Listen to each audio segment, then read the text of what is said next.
Hi guys, this is our second episode and we gonna see how to make some cloth and cloaks in this episode. This is one of the things that I've been asked more oftenly how actually to do. It looks simple, but actually getting that green stuff smooth and flawless is actually the hard part, but actually that is a lot easier than what you might think. And so as I said, even I'll show you a few tricks actually to get this thing really nicely done without losing your mind. So how are we gonna do it? Well, what we'll need today is the green stuff. It's still the same from the last episode. I already have some of it ready here. We're gonna need our tool. As I said, this is our best friend, so you're gonna see it pretty much in every single episode. Beside this tool, we will need also our big fat friend here, which will allow us to make some smoothing. Now, we will need a model. In this period, actually, it's been a long time, I've been working on some Dark Age of Sigmar models, and I decided to build this kind of list for my villains for the Warhammer quest based on the Tzeentch Arcanites, which are not going to be Tzeentch Arcanites. They're going to be some sort of Lost and the Damned, Green Darkish warband. And you might have seen my Ogroid on Facebook. Anyway, I'm working now on my Gaunt Summoner, and it has to be a kind of bizarre model. So what I did is actually I took the original GW Nargle Lord, the one with the axe, the fat guy with the axe, and I'm turning him into a witch, a sort of witch, actually a hag flying on a broom, and well, yeah, a witch. So here it is. There's already a base. I had to do some green stuff work on it in order to fix it, so I can actually work the details on top of it. So I'm gonna turn this fat dude into a fat lady flying on a broom. The original model, as I said, is a GW Nargle Lord. I used some Plague Bearer's arms actually. The feet are from the Ogre Kingdom's Nobblers, I believe, and the head is from the Imperial General on a Griffin. The broom on the other side is that's actually a toothbrush. Yeah, that's from a toothbrush. Yep, and I like it. I like how that turned. So what are we gonna do now? Well, it's a lady, so we need a gun, and we're gonna make a big flying messed up cloak on her in order to cover all those surfaces, especially her lower part of her body. So how are we gonna do that? Well, as I said, we're gonna need a model. We have our main tool, we have our green stuff. Well, this green stuff is not gonna be enough. This is from the last episode. I used that, but this is not gonna be enough, so I'm gonna use some more. So let's take some more green stuff. I'll take about, this will be enough, and some more here, pretty much the same amount, 50-50, the blue and the yellow part. You can look at it like that, pretty much where they're even. I'm gonna mix them. I'm gonna mix that, and then I'm gonna go model that into a cloak. So how are we gonna make that? Well, besides the tools and the green stuff, you will need actually something else. A smooth surface, any kind of smooth surface. I would suggest some plastic surface. If you're keen with hobby tools and stuff like that, you can find in hobby shops white plastic called plastic art, which is something like this. It's just a plain soft white plastic. It's used for the hobby People do all kind of stuff with it. They build models for architecture and stuff like that, but we use it for other purposes. So I will use this part.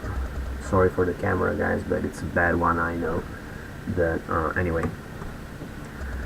so here it is. We have these two pods. I'm gonna mix them anyway. Once I've mixed them well, I'm gonna apply them on the surface.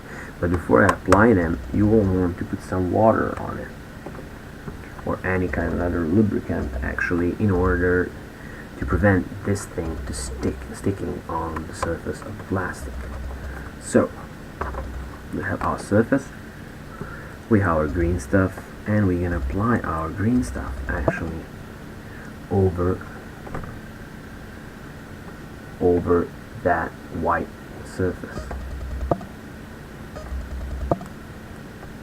So here we are. Since I want it actually to be some sort of cloak actually gone for my model, I have to consider pretty much how long it has to be. So since I have to make it, I want pretty much to cover everything except the little feet there. So I need about that, something like that, and it has to go all around. So I'm gonna do this. I'm gonna stretch it pretty easily, like that. This is how you work it. I'm gonna take my plastic card here.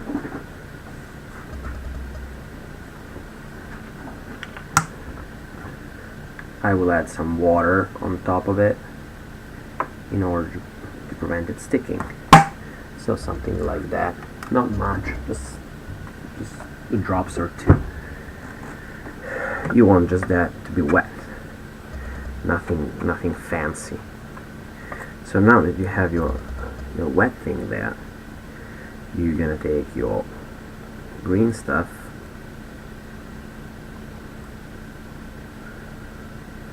and you want to apply right there. That's gonna be perfect. So you can just apply it with your fingers. Now you have two ways of doing this.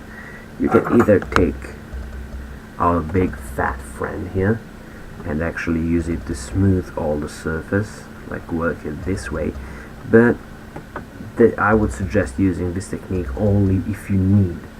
Otherwise, there's a much easier way of doing this, and it's quite simple. Just take another piece of plastic card. You're gonna put some water on that too, and just press it on top of it as hard as you can. What you get is a perfect smooth surface. So we have actually what is going to be our lower cloak. Okay, so now take your main tool here, and you're going to actually work your green stuff on top of the plastic card or whatever you have as a support. You can use even the CDs. Some people use CDs. So here we are. I'm going to use this sharp edge to cut this side. I'm going to use the sharp edge to cut this side, and sharp edge to cut this side. You want to remove these parts so they don't stick and they don't actually mess with your work, with what you're working with. So here it is. You get this. Now if I wanted some sort of fancy cloak, I would cut a sharp edge on this side, but actually I'm not interested into that because I'm working on a witch, a lost and a damned witch, so I want that cloak to be like torn apart. So what I'm gonna do is I'm gonna work it actually this way. So I'm gonna make, those kind of torn parts. Some part is gonna be just like that. This is all up to you, like how you want to make it. You can make it fancy or torn apart or all weird or stuff like that.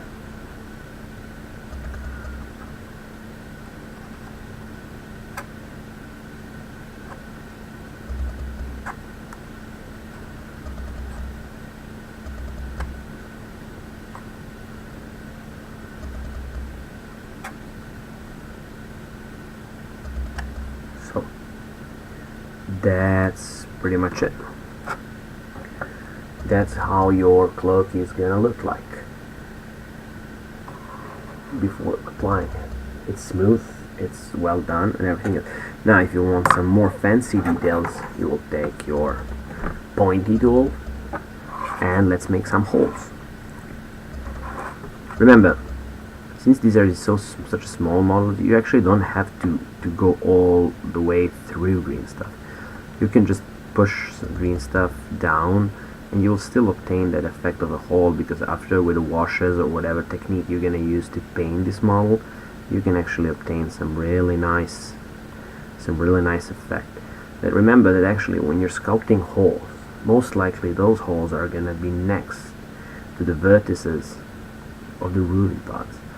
So this is pretty much how our cloak is gonna look like, something like that. We might even want to smooth it down even more a bit, something like that, some small cuts like that to add detail, even to make it even more torn apart and worn. Now, this is the hard part. What you have to do now is actually remove this. Since there's water underneath it, this thing is not gonna be hard to remove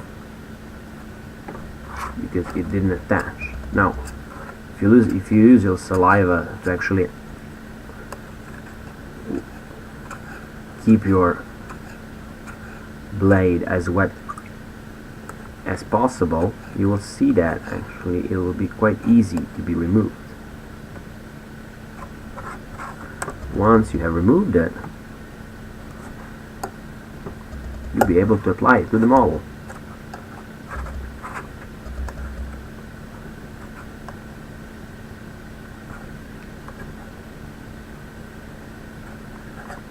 So here it is. This is our cloth. Well, now I'm gonna just take it like that. You can actually use the point of your blade and actually just stick it into it, because afterwards we'll smooth it down. Now I'm gonna apply it to my model. As you can see, actually I'm gonna show you this way. The cloth is smooth on this side, just don't look at that. I mean, you can fix that later. And on that side. Now what you're gonna do is you're gonna take that fancy cloth you took there, and you want to apply it to your model. In our case, that's gonna look like something like that.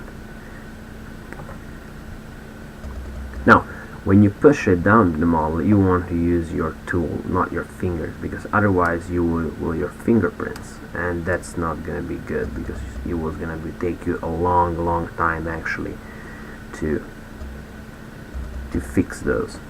So you can apply that. I don't care that much about this seam here, because I have to make a cloak also on top of her body. So anyway, so now here we have this skull, which I intend to keep, so I will just go around it. I will just cut like that all around it. I will push it, and then I will remove that part of the green stuff, but you see, like that.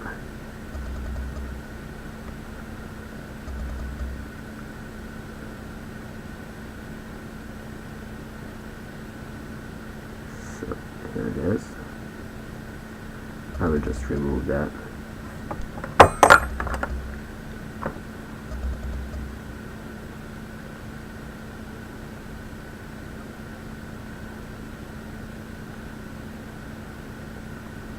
That's it, and then we're gonna move this part too and fix it somewhere near here. Okay, so pretty much at the moment what we get is this, but that's not kind of cool. It's flat, it has no movement to it. Now, so what are we gonna do? Actually, first of all, you're gonna fix the seams. These, I don't like them, so I'm gonna just smooth them down a bit in order to actually, this will also guarantee that I get this thing to stick to the model. Okay, I'm gonna clean this little thingy from the skull, so we have a clean sculpt. Okay, I'm gonna smooth the green stuff around my little skull here, and now I'm gonna give some movement to it. Now, since I want my little legs to be shown on the model, I want to give movement. So what you do is actually you just move it a bit. Move your green stuff around. So in my case, usually with dresses like these, you will have this part like flying around like that. It's gonna be like turn over, and you will get this part kind of that way.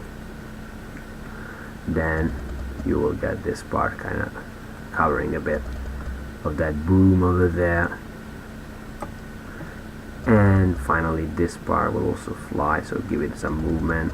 You can even, I'm gonna put, in this case it will be a good idea actually to take that other tool I told you about. It has no pointy edges, which is this one, and actually stick it underneath there and just pull it in order to give that cloak much more movement, you know, get those really nice, that really nice feeling actually of a cloak moving in the air. So you want that.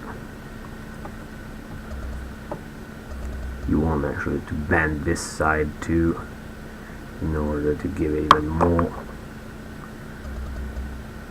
actually feeling to it, moving feeling to it. You want it that, bend that side.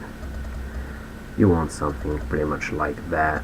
You want that to go there, and that's pretty much what we're looking at, something like that. Okay, so once you've obtained that, you can smooth parts. It depends actually what you're gonna sculpt.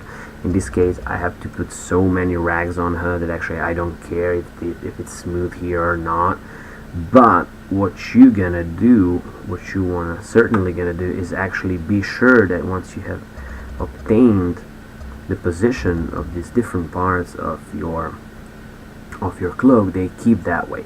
Now, this is kind of something that you will learn with common sense, I believe. Let me just fix this last thing with one of those silicone brushes.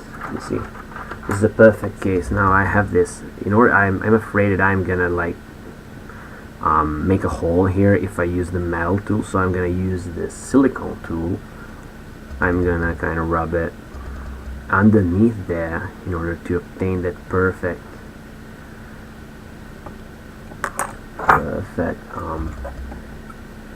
blending of the cloak without actually going to ruin it. So I'm gonna just like go that way.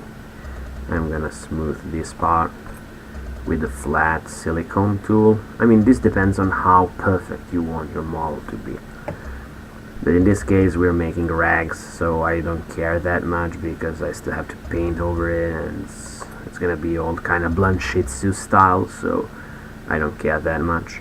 I'm just gonna be sure that these